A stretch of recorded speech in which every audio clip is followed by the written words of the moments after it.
Okay, so I'm going to go off on a little tangent here and just let me know if this resonates with you. So, 6 years ago, I started my personal development journey, which evolved into a spiritual journey. I learned a lot in these 6 years how to reflect on myself and my emotions, and I've done a lot of inner healing work. But what I noticed was when I began this journey, and it's a journey because there is really no destination. You're constantly evolving and you're always learning. Essentially, the entire journey is a path back to the light of God or source or whatever it is that you want to call a higher power. So that's not what the topic is for today. But today, what I want to talk about is what happened when I went down that road of personal development.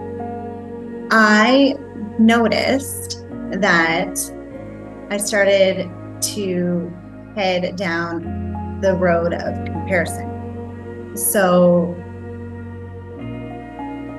when I started the journey, I was very excited to explore all the ways that I could be, all of the new things that I could experience. And it was very exciting to me to find leaders, gurus, and thought leaders who really inspired me. And of course, I was drawn to inspirational moms. But what ends up happening is we begin to develop a belief or an expectation around what our life should look like because we're comparing. We see something that we like and we want it. So we start to compare ourselves. And then we begin to develop expectations. And so this is what happened to me. I wanted to model what I saw in others. And I wanted to be that inspirational person. And I wanted to be the mom that looked like she had it all together and could manage a multi-million-dollar business with her kids running around the house and, hopping into my nice car and just having it all together, feeling like I'm organized and I have an assistant to help me with organizing everything. And it took me a long time to realize that, first of all, that doesn't happen overnight. And second of all, it's not supposed to look that way. And it really doesn't look that way because the journey is not supposed to be easy. It's supposed to challenge you. And the challenges are what make you stronger. And all of the challenges in the end are so that you can figure out that you are created to live out your soul sovereign potential, your personal sovereign potential. And so all this time I was spending not seeing what was right in front of me. And I feel like I wasted a lot of time out of my body trying to be somewhere where I wasn't. I needed to be present, especially with my children. And so I was so preoccupied with wanting it to look a certain way that I was missing the entire point. And we cause ourselves so much suffering with this when we start comparing or even just having expectations. I let my expectations go. And this is why, to me, the idea of being rich or wealth looks a lot differently now to me than it did, 5 years ago. It looks so much different.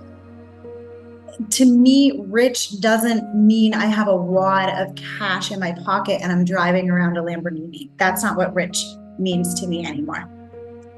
To me, rich means that I am fully embodied in my sovereign potential and that I am fully embracing the learning and the development that comes with growth. And I'm in the present moment. And that was the hardest thing for me to figure out, was that I had to stay present and playful and have fun and stop comparing myself, because comparison creates a lot of jealous energy. And you can feel it. You can feel it when you're with other moms. You can feel there's like this secret, energy, like you're secretly comparing yourself, and you know that that other mom is secretly comparing herself too, or secretly sizing you up, or secretly judging you. And it's nobody's fault.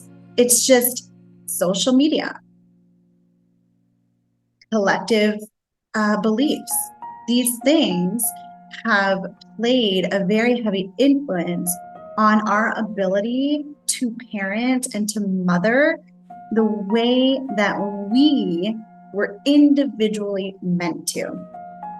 Because you were given your children, and your children picked you for a specific reason. And that reason is only unique to you and to your kids. It took me a long time to figure this out. Nobody else can do what you are here to do. And you don't have to know what that is. You don't have to figure it out. You just have to be present, be happy, be playful, and be with your heart. I think, to me, that's what being an empowered mama is. And when I first started to use the name Empowered Mama in my business, I didn't exactly know what it meant. And now it makes so much sense to me. And to me, that's what being empowered is. Being empowered is being you. That's it. Just being you and being happy with being you. No more comparison, no more judging, no more wishing or wanting. Just being. And being okay with the lessons and the challenges and the journey that is motherhood. Because there is no final destination. You're growing as a person as you grow with your children. And that's a gift. It's such a gift.